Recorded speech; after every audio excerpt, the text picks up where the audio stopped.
Hey guys, welcome back to another Genshin Impact ranking video, and today will be a fun day for you guys, maybe not so much for me. Today I will either be exonerated of all my crimes or executed as a fraud.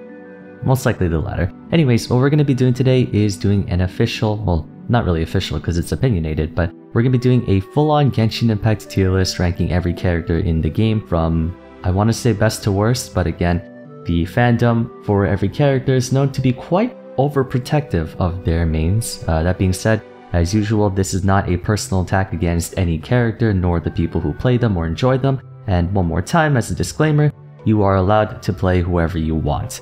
The balance between, or the gap between the best character in Genshin and the worst is not so insurmountable to the point where the worst character is unusable in a lot of practical settings. Granted, depending on who you talk to, whether it's a casual, hardcore, or theorycrafter sweaty gamer player, in the past I've made the argument of every character is usable, every character can get you 36 stars in Spiral Abyss, and I did get a few people who said that's not actually true for some characters. Like, it would be insanely difficult, if not borderline impossible, to accomplish a 36 star clear with just Amber, Kaya, Lisa, and Traveler. Maybe I'm being a little bit too generous with my assumptions on that, but either way, this is going to be all in good fun, you know, it's a tier list, and I thought to myself, why not?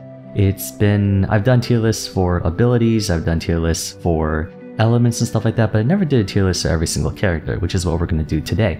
But first, if I may spare you from my trash takes for a brief moment, today's video is sponsored by good old Raid Shadow Legends. I'm partnering up with them once again for your viewing pleasure. As you know, Raid is a free-to-play mobile hero collection RPG played by over 80 million players around the world. They have over 650 playable champions to collect from different factions, and you can make use of them through the game's near limitless content that gets updated month after month, including dungeons, boss raids, etc. They're actually celebrating their 4th anniversary this time around, and for the occasion, they made a scrapbook of my favorite starter champion being Aethel, mostly because she carried me through a lot of early content, and I found myself using her a lot even after getting higher tiered units. To celebrate the anniversary further, they're giving out free gifts, promo codes, events, and a brand new fusion event where you can get anniversary themed to legendary champions. For Amazon Prime members, you can also get additional Savage gear from now until March 30th. Depending on if you're a new player or existing one, you can get special bonuses on top of that. For new players, if you use the QR code on screen or my link in the description, you can get a package featuring the epic champion Kellen the Shrike and other useful things like energy refills, magic potions, and XP brews to name a few. For both returning and new players, by using the promo code 4YearsRaid, you can get your hands on 4 legendary skill tomes and more. Once again, if you're interested in trying out Raid or coming back to it, then remember to use the QR code on screen or in the description, as well as enter the 4YearsRaid promo code to get all the neat stuff. Thanks again to Raid for sponsoring the video, but for now, time to get back to tier list making.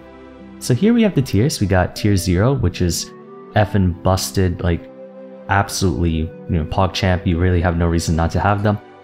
Then we also have tier 1, which is very effective, really good, and probably in line with tier 0, except maybe not so much in terms of like all-encompassing or all coverage.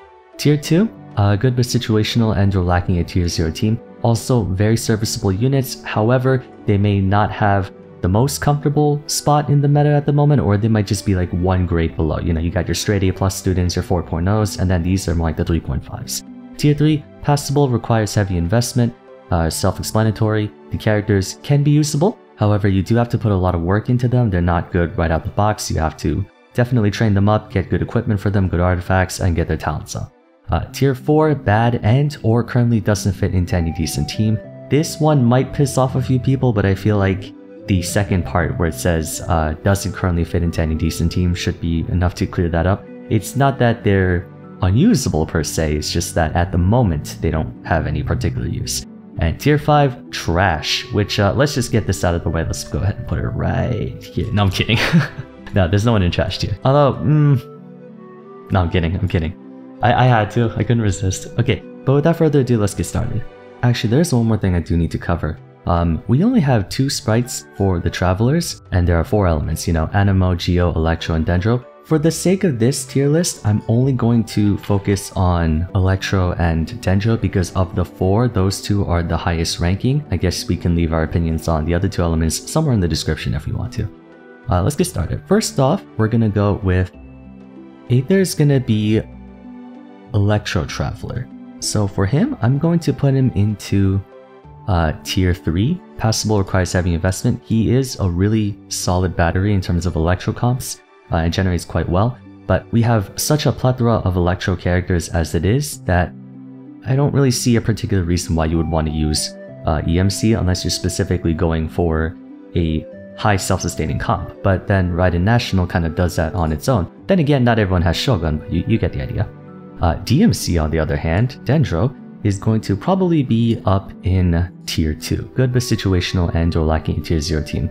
They are, or rather, I guess in this context, Illumine, who is a Dendro Traveler, is quite effective and obviously the strongest among the Traveler elements so far.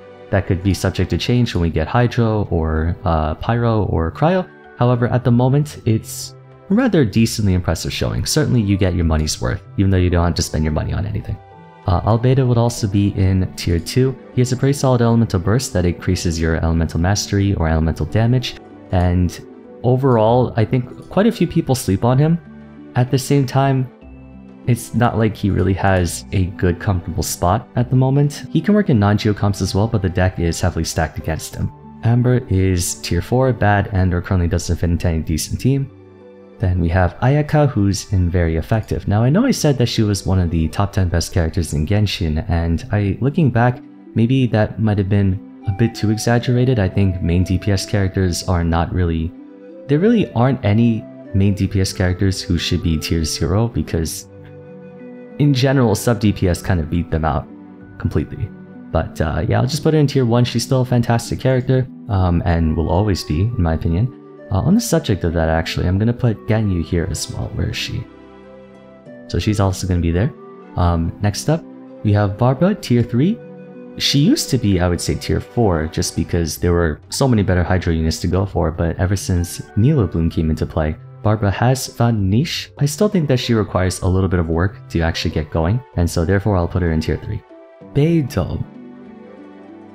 I'm gonna say Tier 2 as well. She was in my one of my underrated characters for my underrated characters video, but I think that's just because a lot of people kind of stopped using her. I did say that she was good, it's just that people sort of weaned off of her, and I think that kind of is a mistake, but at the same time, because she's almost exclusively meant for AoE or for wave clearing, she can't really be a Tier 1 character, because as you can see, Tier 2 says situational, so I'll put her here.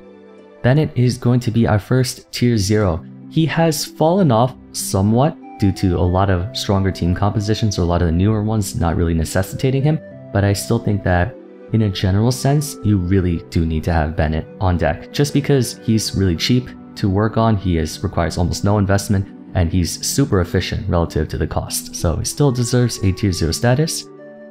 Up next we have Chongyun, who is going to be in Tier 3.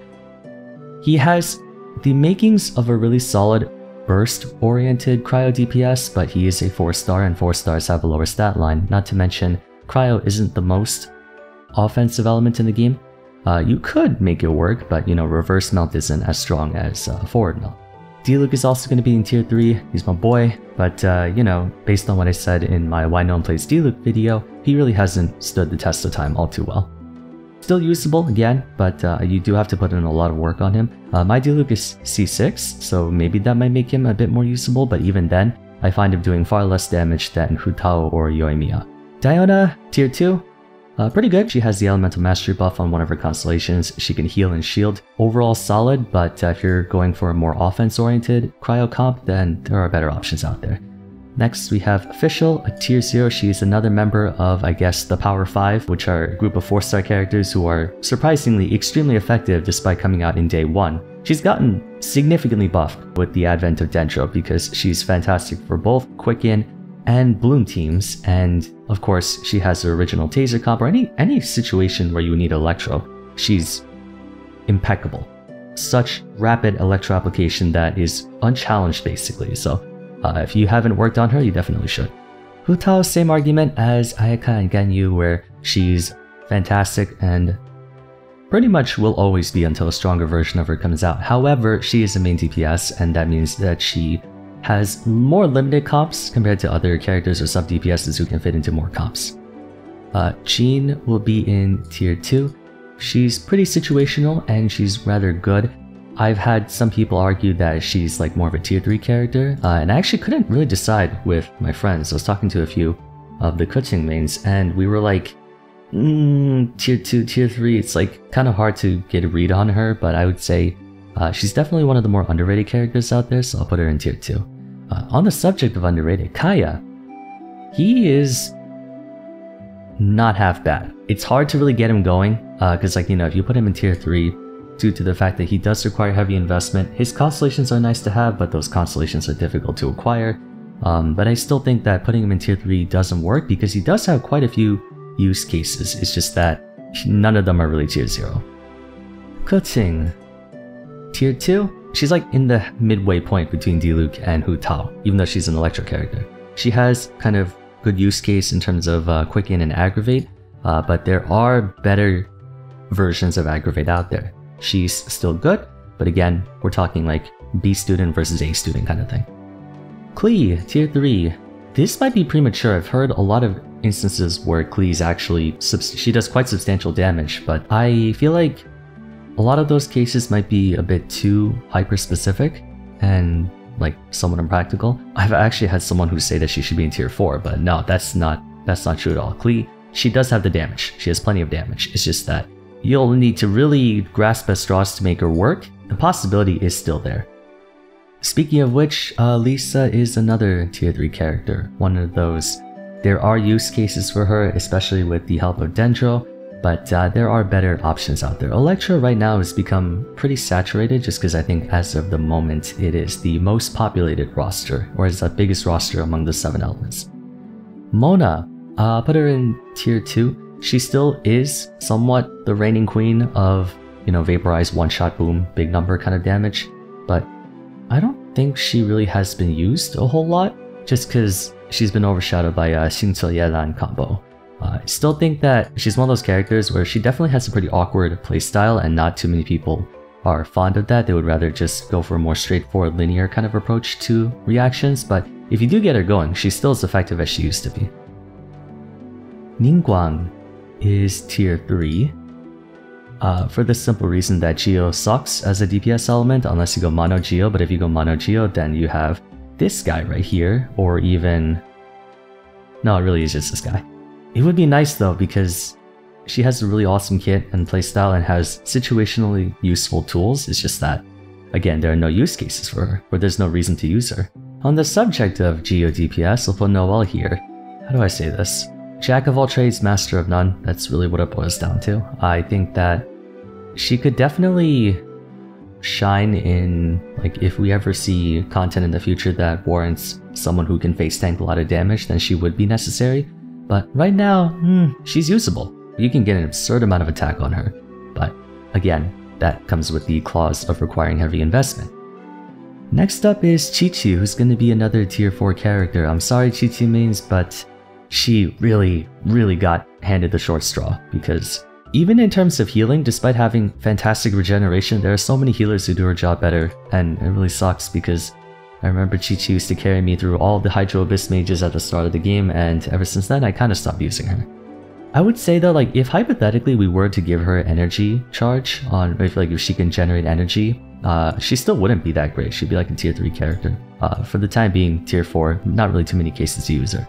Next is Razor. Razor is interesting. A character that I think only circumstantially is viable. Although then again, thanks to the advent of Quicken and Aggravate, he still has a physical damage use case, but I think I've seen a few Razor players who go more for Electro. Because of the effectiveness of Aggravate, you really can't put it any further down than this. He does have, I don't know, it's such an awkward placement for him, since like some players say that he's just complete garbage now and irrelevant, and others who say he's criminally slept on. I'm a bit ambivalent to that. I think he's somewhat in the middle, so therefore I'll put him in Tier 3. Sucrose, another member of the Power 5. Oh my god, she's broken, especially relative to what it takes to get her there. Yes, Elemental Mastery is tedious to work on, but oh my goodness, Sucrose Taser and Sucrose just crowd control and everything, she's so freaking good. Yes, if you have Kasuha and Venti, then maybe the number of reasons you would want to use her are lower, but even that, Sucrose is just so effective at what she does, and what she does covers a lot of bases that you can't really call her situational. She's pretty good in terms of coverage. Mr. Tartagles, I blame Kumax for getting me on that nickname. Now I can never not call him Tartagles. No, but seriously.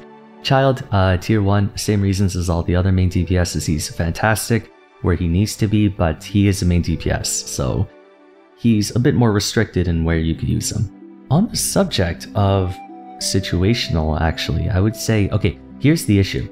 Venti, by all accounts, should be a tier 0 character, if not tier 1. But he's got the beta clause where, how do I say this? For mobs that can be picked up by his Typhoon, and even then, mobs that can't be, like, you know, you always say that a floor is a Venti floor in Spiral Abyss, or a chamber is a Venti chamber. That's because he still is the reigning king of crowd control. But if you're fighting a single target, or if you're fighting heavy enemies exclusively, he's pretty much worthless. No, well, that's not true. He still does a lot of damage, but you get what I mean.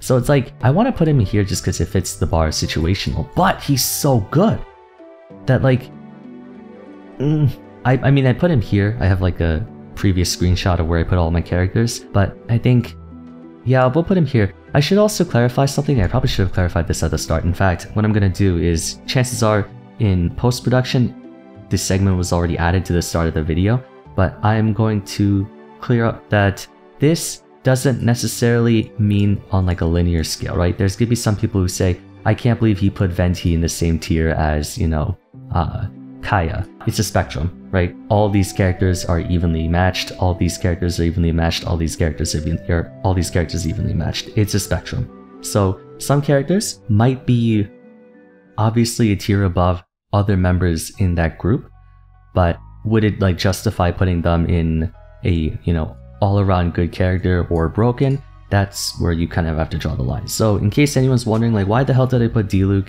in the same tier as, you know, Ningguang when that's not true?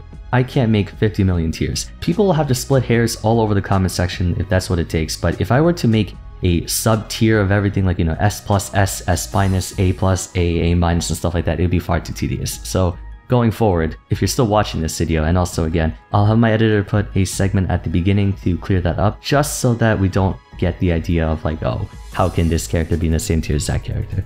Moving on, another member of the Power 5, Xiangling, sub-DPS version of basically all the Pyro characters, and there is the meme of like, oh, she's indirectly buffed by every new thing that comes out. I did talk to the Kuching mains and I asked them, like, you know, some of them disagreed with the Power 5. They believed that, like, you know, Xiangling and Bennett would be in tier 1, and like the only person who should be like in tier 0. They were a bit more stringent on who should be tier 0, and I understand that, because when you say tier 0, you think it's like obligatory, right? You need to have these characters, or they're the best in everything. When it comes to like Xiangling and Bennett specifically, they're mostly just damage or damage amplification for Bennett. Even so, I still think that they deserve to be, you know, they deserve to be up there.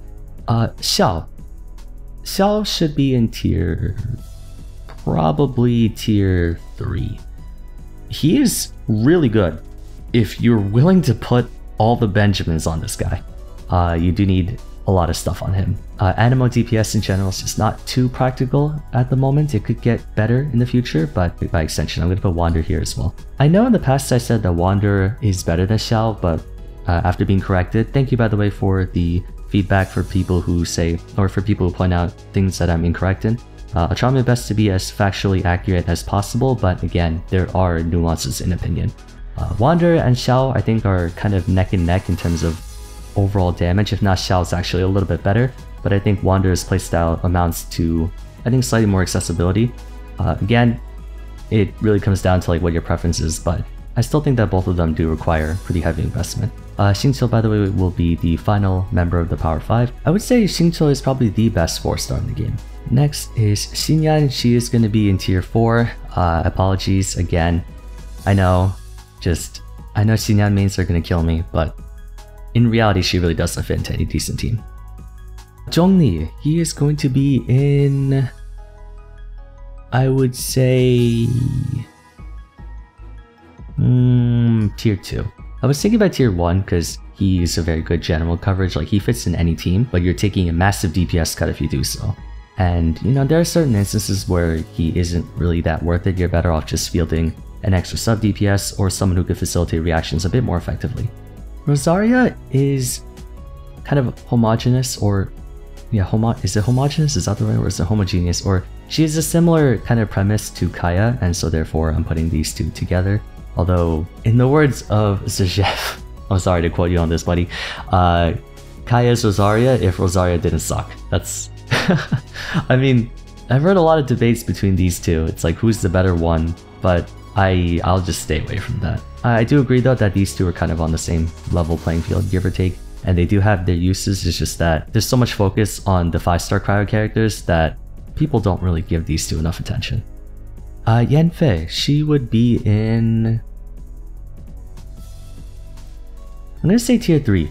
She should be tier 2, I feel like she has a lot of potential, but she does require a pretty serious amount of investment because she is a main DPS character. Eula, I'll put her here as well, same principle. Kind of like the Diluc thing where they're still rather good, it's just that when you're trying to stack them against all the, all the better main DPS characters or even sub DPS, it just doesn't work too well for them. Kasuha in tier 0, no explanation necessary. He is the true Animo Archon. Let us establish that. Continuing on, I'll put Yoimiya in tier 2. She's pretty strong, but still a tier below Hu Tao in terms of coverage, and still think that there are moments where she does outshine Hu Tao, but not, we're talking about like situationally. Sayu, put tier 3. I don't think she's a tier 4 character necessarily. I think, yeah, we'll put her here. Shogun is tier 0. Sada is tier 3. Okay, this is an interesting thing because Sada is, oh my god, I've had so many people talk about how Sada is like, the most destructive force of destiny in terms of like Raiden hypercarry. And then I've had some who say she's complete ass. She does have a use, so therefore she can't be a tier 4 character. But even in the team that you would want to use her in, there are just better options out there. That's not to say you can't use her, and she can be quite effective at kind of ultra buffing the electro carry, but kind of hard to really justify a reason to use her. Up next is Kokomi, who I will put in very effective. Now I know she is one of the best characters in the game, but I will say that, is she a must-have? Not necessarily. She's one of those characters who's like, she's a labor of luxury, or she's like an item of luxury where everyone wants her who can have her, but is she as obligatory to have? I don't know, it's debatable. She has so many bases covered for Hydro, and yet at the same time, at least empirically for me, based on personal experience or anecdote, I find myself always defaulting to either like Xingqiu, Yelan, or both of them, and I only use Kokomi for like exclusively if I can't use the other two, or if I'm already using the other two. Let's say in like one party I have double Hydro, then I would use Kokomi as my last choice. Some people would say that doesn't make it, like that doesn't excuse her from being in tier 0, she should still be in tier 0, but I think for the sake of like trying my best to be as consistent with my rationale, I think I'll probably keep her in tier 1. She's very effective, right? Like, if you ever need cryo DPS, you have Ayaka. If you ever need pyro DPS, you have Hu Tao. But I think she's not really like super ultra broken because there's someone who does everything she does that trades healing for a bit more damage. Actually, there's 2 people who can do that. Aloy, tier 4, moving on. Toma, the definition of requires heavy investment. He has uses, but my god, you have to put in a lot of work on this guy. Ito, tier 2, is good. If you buff him up a lot, I know he's another one of those like heavy investment characters, but he is a pretty good character, and I think he has a lot of potential. It's just that Geo is a shitty element. Goro, same thing. These two are 2 peas in the pod, pretty much. Shinhe, another tier 2 character. She is the situational to end all situationals besides Goro. She buffs cryo damage to heaven and back, but otherwise not really. You never want to use her for anything else. Same with Yunjin, where she's a fantastic steroid for any auto attackers like Ayato or Yoimiya. Outside of that, not really a reason you would want to use her. Miko is tier 1. She got pretty heavily indirectly buffed with Dendro, and that's why I'm putting her here. She would be tier 2 otherwise. Ayato, yeah, tier 1. Fantastic Hydro character, and you can kind of splice between Tartaggles and Ayato depending on which playstyle you adhere to more. Pretty much it. Yelan is a tier 0 character. I previously thought like, I'd put her in tier 1, but looking back, I think no, she's basically just as effective as Xingqiu. It's just pick your poison. Which one do you want? More general coverage or aggression? Although I guess Oh my goodness, I didn't even think about this. Constellations, right, constellations. Ooh, I should have covered this at the beginning. Oh my goodness. What am I gonna do? What do I do for constellations? Because like most people, they default to C6 or 4 stars and C0 for 5 stars, but that complicates things. See, this is the problem with tier lists for Genshin. Even though I'm doing a tier list for Genshin, it's just there are so many what ifs or so many different things that you have to take into consideration that you can't form a concrete conclusion on a character's rating because there are so many circumstances and factors you have to take into consideration. And even then you can't. But whatever, we're this far in, might as well see it through. Shinobu is tier 1, got super buffed thanks to Dendro, and Dendro's really broken, and she still has use cases for stuff like Taser and whatnot. And overall, pretty fantastic character. Hazel will be down in tier 3. He can do big falcon punch damage, but you do need to work on him quite a bit. Tignari will be, I think, tier 2. He's pretty slept on. People used him at the beginning, and then they stopped using him after Naida came out. I still think that's a mistake. I think Tignari can be useful, and he does a lot of damage when you need him to. Situational. Kale, tier 3. You gotta put in more work to make her work than you would like, Tignari. And I did sort of draw I drew a parallel between her and Dendro Traveler, but Dendro Traveler is just a little bit better. Dori. Oops. Dori's here. This might not be very good to say, but I never used her, nor have I ever seen her. But that also might be kind of indicative of something. If you never see her being used, or if you never use her herself, it's like, then she's probably not the best character. Although I don't think she's a tier 4 character, I forget what Dori does actually. Is she I think she's an electro healer, right? I don't remember. No, she is an electro healer. No, she's not an electro healer. Oh my god. Alright, but in this case, for Dori, I couldn't really form, or I don't really know too much about her, but I don't think she's a tier 4 character. Not many people talk about how bad she is, it's just that she's not good. Nilou, tier 1. She really should be tier 0 because the one comp that she's in is like tier 0, but we'll just put in tier 1, otherwise like this doesn't really match her description too much. She's very situational. Sino, I'm gonna say tier 2.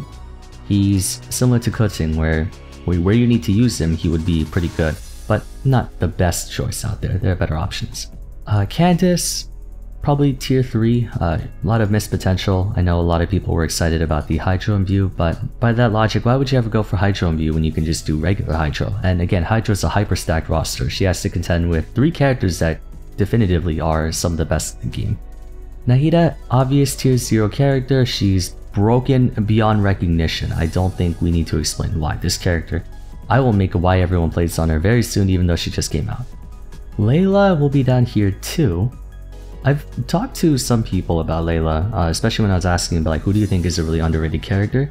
But if I were to say, like, she's one of those characters, kind of like many people in tier 3, where you can't put them in tier 4. But you also can't put them in tier 2 either because, right, like if you look at this group of characters and this group of characters, it is definitely in a different league. I know I said it's a spectrum, but even so, it's like, I can't find myself using Layla over, like, Shinhe, Ayaka, Ganyu, and stuff like that. That's an issue with 4-star characters, especially if they have a 5-star counterpart that does the same job for them. You have to be power 5 levels of broken to be competitive, but that might be subject to change. Definitely, it might be like a Shinobu situation where she could get indirectly buffed if something happens that necessitates her. Faru-san, tier 2. She definitely fits the bill of requires heavy investment. I've heard it's like you basically need C6 on her. However, she is definitely much more useful in the situations that you can use her for, and she's pretty much allowing for Animo DPS to be viable, so she's pretty good. Yao Yao, I put her in tier 1. There's still a lot of discussion and kind of, I guess, investigation about her, but she's a Dendro healer, and that is really good to have in Dendro, specifically because Bloom kills you, so I think she's definitely one of the better 4-stars we've had in a very long time. I'll hate them. Tier 1. He is pretty damn strong, not gonna lie. But he is the main DPS, and again, my argument of you can't put main DPS in tier 0 because main DPS as a class are inherently limited by the fact that they have to occupy a lot of field time to be useful. However, there have been some people who said that maybe he should be tier 0 based on like Dendro being just so ridiculously broken and I'll hate them being really dang good. But I think for the sake of maintaining my reasoning, I'm kind of locking main DPSs up here, but I will say that he definitely has shown to be statistically stronger than Hu Tao, Ayaka, Ganyu, like that kind of group of characters. But that's just probably because Danjo's really broken. Full disclosure, I'm recording this before 3.5 has officially been released. However, I did keep up with discussion and people talking about it on Twitter, Reddit, even in Discord about Dia and Mika. Dia is supposed to be a standard banner character, similar to Tignati, and I've also heard she's really bad. Like, some people have said she's worse than Diluc. I don't know what to say about that, but I will probably put her here, since, is she a tier 4? I don't know. When I was talking to the group of Kutsing mates, they were like, yeah, she's tier 4. Oh no, it wasn't the Kutsing mates who said she was tier 4. It was a different theorycrafter I talked to. And I was looking at it, I'm like, really? Because like, I personally don't know a lot about Dia's kit. I know that there's a special program and stuff like that, but from all the discussion, especially from Brax, what the hell, Braxton, what do you have against her that made you were like, oh my god, you were complaining about how bad she was on Twitter for like 5 years. Yeah, we'll put her here for the sake of political correctness or to not trigger anyone, although maybe putting her here will trigger people. As for Mika, I'm gonna say situational since he is a physical damage buffer. Now, physical damage sucks, no offense to means, but I have to give him the same treatment as I would Farazan, where it's like he is, or it's like the, you know, like the Goro, Shinhe, we had Farazan for animal, Goro for Geo, Shinhe for cryo, and Mika will be for physical. Physical sucks, but we'll see how good that goes. You know, we'll see how that happens in the future. Anyways, that's gonna be it for today. I need to really think about how I want to write out the intro, because I need to clarify kind of the rules for this, like the spectrum in terms of like who's better than the other, or like, this is not in order, by the way. This is not ordered. It's not like Mika is worse than Lumin, or like Lumin is the best tier 2 character. One way or another, someone's gonna get mad. A lot of people are gonna get mad at the placement, but I did commit to it. I said on my community post, I'm like, screw it, I want to do it, just because I think, I feel like even amidst my hot takes and stuff like that, I don't think I'm too far off compared to most other people or the general consensus on where a character should be. But overall, I do think that I stand by my choices for here. There could be smaller adjustments made, right? Like I might think maybe I could put, say, I don't know, Xiao and Wanderer in tier 2. But again, there are so many different edge cases that if you were to factor them into the equation, would make this tier list impossible to formulate. And once again, this is opinionated, this is not objective, it's all in good fun. Hope you enjoyed though. If you have any agreements or disagreements on where you think I should put a character, or maybe like, if you think I was a bit too generous with my rating on some of these upper characters or too harsh on my rating for some of the lower ones, then feel free to share your argument in the comments down below. Let's try to be respectful about it, of course. Please don't send death threats, although I've probably already gotten many of them. No, don't worry, I'll be fine though. But anyways, if you enjoyed the video, it would be awesome if you could leave a like and subscribe. Don't forget to follow me on Twitter at Vars, join my Discord server, and check out my other Genshin Impact videos if you're new to the channel. Aside from that, thanks so much for watching, and I'll see you again soon in the next one. Take care.